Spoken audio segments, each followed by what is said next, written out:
एक बार शिवजी और पार्वती जी मृत्युलोक में भ्रमण करने पधारे। दोनों विदर्भ देश में अमरावती नामक सुंदर नगर में पहुंचे। यह नगरी सभी प्रकार के सुखों से भरपूर थी। वहां बहुत सुंदर शिवजी का मंदिर भी था। भगवान शंकर पार्वती के साथ उस मंदिर में निवास करने लगे।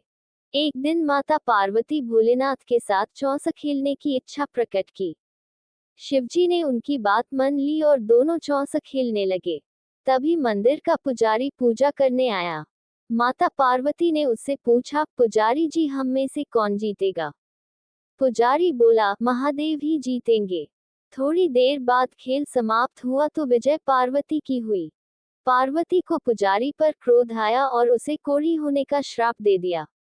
कोढ़ से ग्रस्त पुजारी बहुत दुखी रहने लगा। एक दिन देवलोक की अप्सरा शिव जी की पूजा के लिए उस मंदिर में आई। पुजारी को कोढ़ की अवस्था में देखकर दयाभाव से पूछताछ करने लगी। पुजारी ने सारी बात बता दी। अप्सराएं बोली, तुम सभी व्रतों में श्रेष्ठ 16 सोमवार के व्रत करो। इससे शिव जी प्रसन्न होंगे और वे तुम्हारे कष्ट अवश्य दूर करेंगे। पुजारी ने इस व्रत की विधि पूछी। अप्सरा ने बताया, सोमवार के दिन व्रत रखो, स्वच्छ वस्त्र धारण करो, संध्या और उपासना के बाद आधा किलो गेहूं का आटा लेकर इसके 3 अंग बनाओ। घी, गुड़, दीप, नैवेद्य, पुंगी फल, बेलपत्र, जनेऊ, जोड़ा, चंदन, अक्षत और पुष्प आदि से प्रदोष काल में भगवान शंकर का पूजन करो। 3 अंग में से एक शिवजी को अर्पण करो, बाकी 2 को शिवजी के प्रसाद के रूप में उपस्थित जन को बांट दो। खुद भी प्रसाद लो। इस तरह 16 सोमवार व्रत करो। 17वें सोमवार को पाव भर की पवित्र आटे की बाटी बनाओ। उसमें घी और गुड़ मिलाकर चूरमा बनाओ। शिव जी को भोग लगाकर उपस्थित भक्तों में बांट दो। इसके बाद कुटुंब सहित प्रसाद लो। इससे सभी मनोरथ पूरे हो जाते हैं। ऐसा बताकर अप्सराएं चली गई। पुजारी ने यथाविधि 16 सोमवार के व्रत किए। भगवान शिव की कृपा से कोढ़ मुक्त हो गया और आनंद से रहने लगा। कुछ दिन बाद शिवजी और पार्वती जी वापस उसी मंदिर में आए। ब्राह्मण को निरोगी देखकर कारण पूछने लगी। पुजारी ने 16 सोमवार व्रत की कथा सुनाई। पार्वती जी खुद भी 16 सोमवार के व्रत करने के लिए तैयार हो गई। ये व्रत करने से उनसे रूठे हुए पुत्र कार्तिकेय माता के आज्ञाकारी हो गए। कार्तिकेय ने माता से पूछा कि आपने क्या किया जिससे मेरा हृदय परिवर्तन हो गया। पार्वती ने 16 सोमवार की कथा उन्हें सुना दी। कार्तिकेय ने अपने खास मित्र जो कहीं खो गया था उसके मिलने की कामना से 16 सोमवार के व्रत किए तो उन्हें जल्द ही वह मित्र मिल गया। मित्र ने इस आकस्मिक मिलन का कारण पूछा तो कार्तिकेय ने उसे 16 सोमवार के व्रत करना बताया। मित्र ने व्रत की विधि पूछी और स्वयं के विवाह की मनोकामना से 16 सोमवार के व्रत किए। कार्तिकेय का मित्र एक स्वयंवर की सभा में गया तो वहां की राजकुमारी ने आकर्षित होकर उसके गले में वरमाला डाल दी और उसे अपना पति स्वीकार कर लिया। राजा ने उन्हें बहुत सा धन और सम्मान देकर भेजा। दोनों सुख से रहने लगे। जब 16 सोमवार के व्रत का उसकी पत्नी को पता लगा तो उसने पुत्र प्राप्ति की कामना से 16 सोमवार के व्रत किए। उसके एक अति सुंदर, सुशील और बुद्धिमान पुत्र प्राप्त हुआ। जब वह बड़ा हुआ तो उसने अपनी मां से 16 सोमवार के व्रत की गाथा सुनी तो उसने राज्याधिकार प्राप्त करने के लिए 16 सोमवार के व्रत शुरू कर दिए। एक राजा को अपनी कन्या के लिए योग्य पुरुष की तलाश थी। राजा ने अपनी कन्या का विवाह उस सर्वगुण संपन्न पुरुष से कर दिया।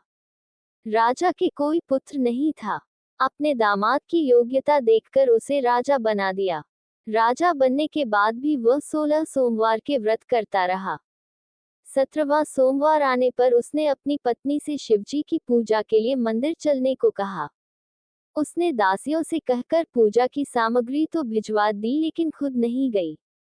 राजा ने शिवजी की पूजा समाप्त की तो आकाशवाणी हुई, हे राजा, अपनी रानी को राजमहल से निकाल दे नहीं तो सर्वनाश हो जाएगा।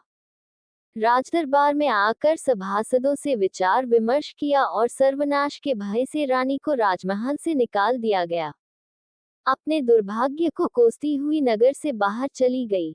दुखी मन से चलते हुए एक गांव में पहुंची। वहां एक बुढ़िया थी जो सूत बेचती थी। बुढ़िया ने दया करके रानी को अपने साथ सूत बेचने के लिए रख लिया। जब से रानी को साथ रखा, बुढ़िया का सूत बिकना बंद हो गया। बुढ़िया ने रानी से वहां से जाने को कह दिया। रानी एक तेली के यहाँ काम मांगने गई। उसी समय तेली के मटके चटक गए और उसका तेल बह गया। तेली ने भी उसे वहां से भगा दिया। दुखी होकर रानी एक नदी के पास गई तो नदी का सारा पानी सूख गया। एक पेड़ के नीचे बैठी तो पेड़ के सारे पत्ते सूखकर गिर गए। आसपास के लोगों ने ये देखा तो उसे पकड़कर मंदिर के पुजारी गुसाई जी के पास ले गए। गुसाई जी देखते ही जान गए कि यह कोई विधि की मारी कुलीन स्त्री है। गुसाई जी ने रानी से कहा कि वह उनके आश्रम में उनकी पुत्री की तरह रहे। रानी आश्रम में रहने लगी। रानी भोजन बनाती थी तो उसमें कीड़े पड़ जाते थे। पानी भरकर लाती तो वह गंदा हो जाता था। गुसाई जी ने दुखी होकर उससे पूछा कि तुम्हारी ये दशा कैसे हुई? ये किस देवता का कोप है? जब रानी ने शिव जी की पूजा में नहीं जाने वाली बात बताई तो गुसाई जी बोले, पुत्री तुम 16 सोमवार के व्रत करो, इससे तुम अपने कष्टों से मुक्ति पालोगी। गुसाई जी की बात मानकर रानी ने 16 सोमवार के व्रत किए। 17वें सोमवार के दिन विधि विधान से शिवजी की पूजा की। पूजन के प्रभाव से राजा को रानी की याद सताने लगी और रानी को ढूंढने के लिए उसने चारों दिशाओं में दूत भेज दिए। रानी की तलाश में घूमते हुए दूत गुसाई के आश्रम में पहुंच गए। राजा को खबर लगी तो राजा रानी को ले जाने आश्रम पहुंच गया।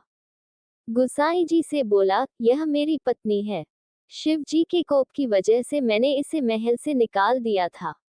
अब शिव जी का प्रकोप शांत हो चुका है, इसे मेरे साथ जाने की आज्ञा दीजिए। गुसाई जी ने रानी को राजा के साथ जाने की आज्ञा दे दी।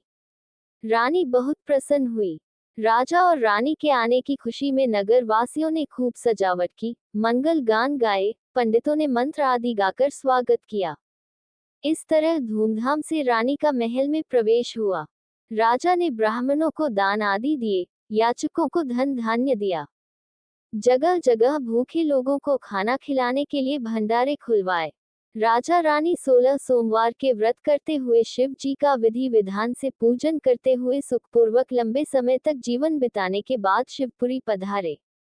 जो मनुष्य मन, वचन और कर्म से भक्तिपूर्वक 16 सोमवार का व्रत और पूजन विधिवत करता है, वह सभी सुखों को प्राप्त करके शिवपुरी को गमन करता है। यह व्रत सभी मनोरथ पूर्ण करता है।